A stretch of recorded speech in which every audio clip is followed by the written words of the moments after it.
Hello, my name's Brian Ruddle and I'm the Managing Director of the Impact Innovation Group.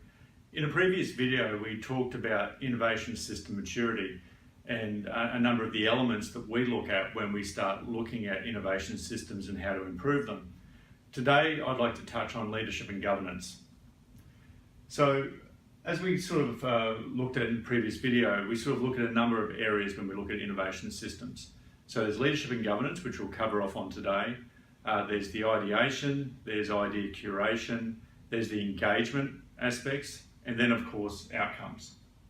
So I'll just touch on a few of the key things that we often come across when we start looking at innovation systems. The first is a lack of innovation strategy. So we see a lot of innovation managers that are starting out, or organisations that are starting down the innovation path, and they don't have a well-defined strategy that aligns with their organisational strategy. And to be honest, if the innovation strategy isn't linked to the organisational strategy, then there's a huge issue around what the organisation's trying to do when it comes to innovation.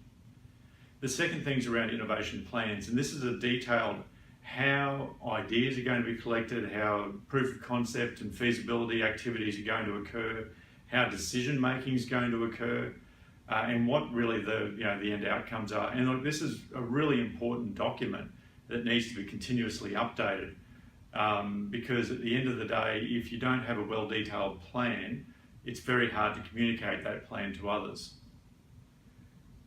And that feeds into innovation champions, and many organisations set up innovation champion networks, but they don't have a complete system about how they're going to use those champions effectively, and that's really important. It's one thing to appoint a champion, it's another thing to actually get the whole system working effectively. Then we've got engagement with management, and this might seem like a bit of a no-brainer, but we see a lot of innovation systems that don't fully engage the senior management team across an organisation. And we often really push to try to get the board involved in the innovation system as well, because they're a critical part of the process. And of course reporting, which again may seem like a no-brainer, but we see a lot of innovation systems that don't have well-defined reporting, methods of collecting data about how the innovation process is working, key successes and the like. And so when we assess leadership and governance, there's a lot more that we start looking at, but this gives you a little bit of a feel for some of the key points that we come across a lot.